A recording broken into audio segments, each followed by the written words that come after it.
Well, welcome to Merlin's Magic Ball, where I tell you what others won't, because I see what others can't.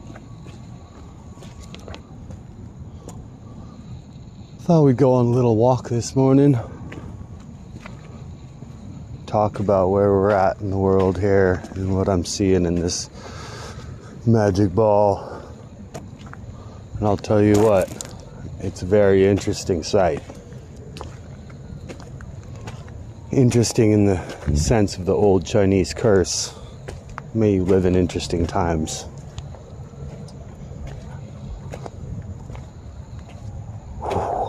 Where even to start? I guess start with that Netanyahu is pretty keen to basically nuke Iran.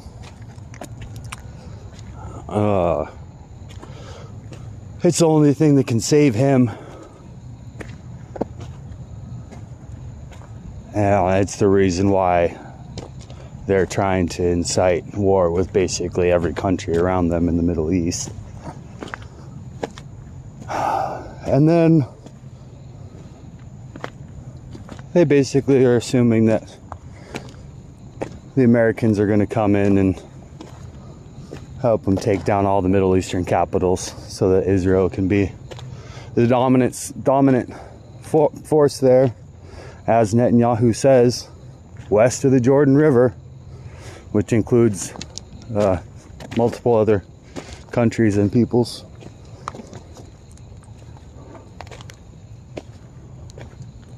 There's a couple things, background to all this, that basically nobody is at least talking about, but that gives context to what's going on here and where things are going. First thing is that the Cold War never ended. People are in some kind of disillusion that things ever were normal or peaceful between us and Russia. Well, let me tell you, Russia has had a plan to take America down that never stopped, culminating with the election in 2016 that has just irreparably fractured this nation. Now, as Nikita Khrushchev, Vladimir Putin's old boss, actually, who said, "We will destroy America from within. We will take it without firing a shot." Somewhat paraphrased. That's what's happened. Without the Internet Research Agency and the army of online trolls, Donald Trump would not have won the 2016 election. And anyone who thinks that they didn't do that as an attack on the United States is just wrong. That was cyber warfare. And it's happening right now.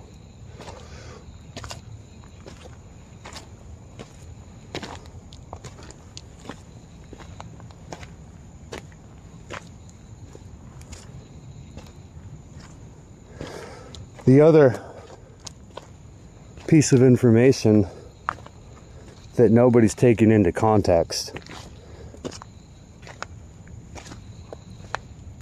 is that the population of the Earth is very close to an unsustainable level.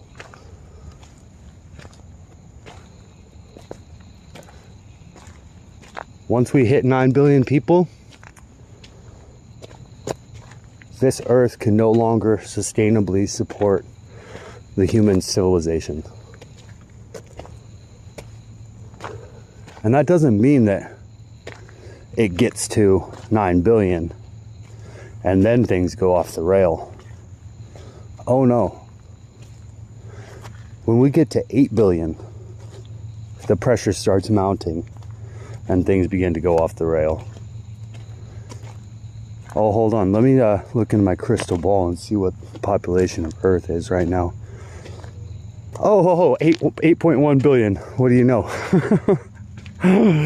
And you look around at what's going on and you put in context the people who control the world's militaries and the world's money and gold resources,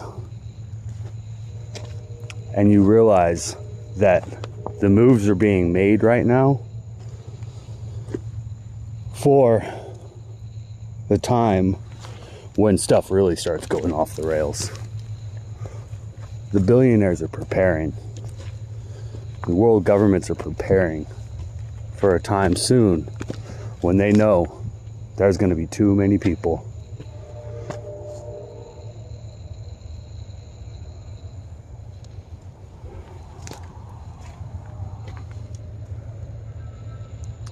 Unfortunately, I think that they're looking at Israel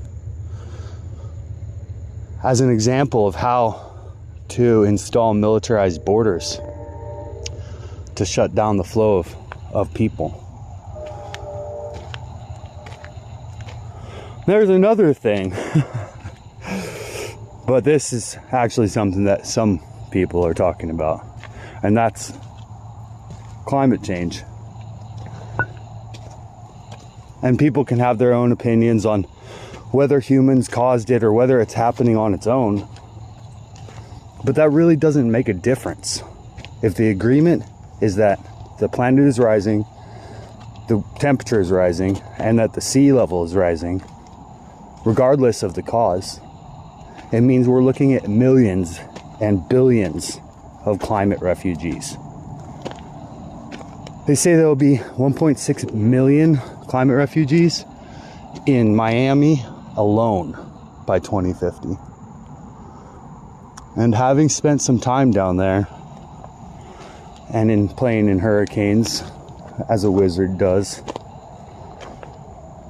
I can tell you that the right storm could make 1.6 climate refugees in Miami next summer.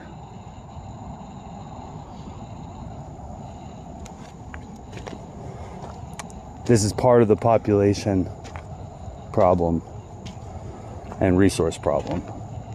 So when mass groups of people have to leave their homelands, as we're seeing in Mexico, Central and South America, you have a massive migration of people and a massive tax on resources.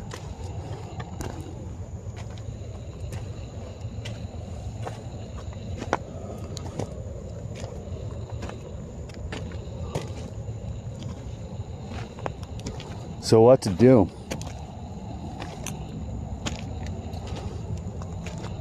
Well, as individuals, the only thing we can really do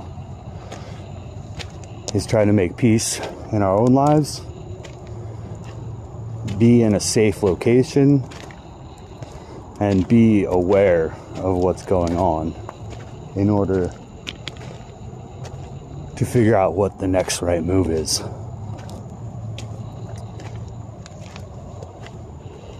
I saw an interesting post recently about what would your first move be if you heard that a nuke was detonated in Ukraine or Iran or Pakistan. Pick a country at this point. And what would your first move be? And that's a really interesting thought. If you have any concept of what happens or what could happen in the event of a nuclear exchange,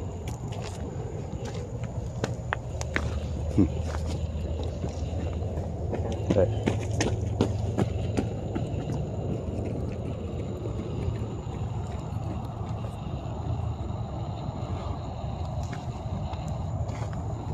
It's the mutual assured destruction doctrine. Essentially, if any of the world powers feel that they have incoming nukes, they're going to launch as well. Now, a tactical nuke going off in, say, Ukraine doesn't necessarily mean that there would be a nuclear engagement immediately. But it could. It very well could. The United States has stated that if there were to be any nuclear weapons used, that there would be a swift and decisive response, which could be nuclear and it could be conventional. But if the Russian homeland, for example, faced a massive conventional assault, you can guarantee they would fire their nukes. That said, Putin's a bluff. He's always been a bluffer, and he's bluffed his way in control of one of the world's biggest nuclear arsenals. And you better believe he wants Trump as a puppet.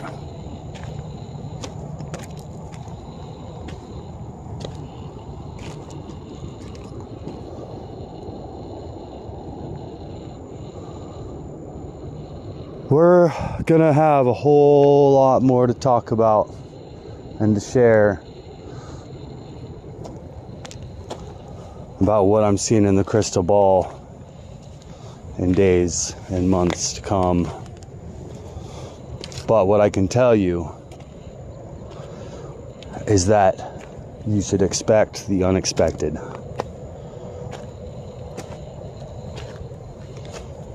The election in 2024 in the United States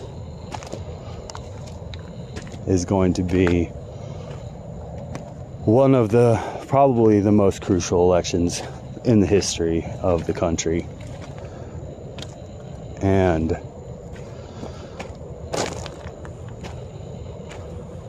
I fully expect there to be a sort of black swan event in the next year.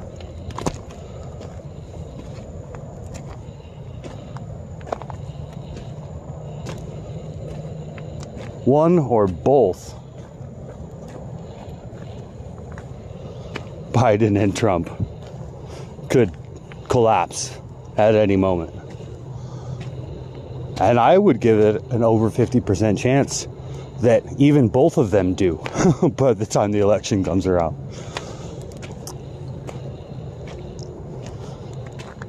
Oh man, so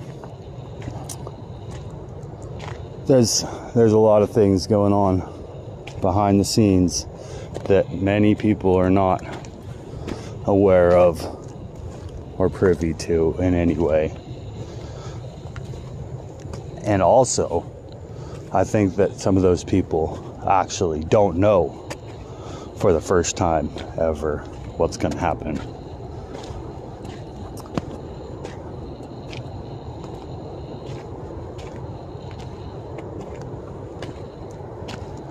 We're at an inflection point in human history right now. And I have said for a while that we're either going to Star Trek or we're going back to the Bronze Age. And more and more, it seems like we may be going back to the Bronze Age.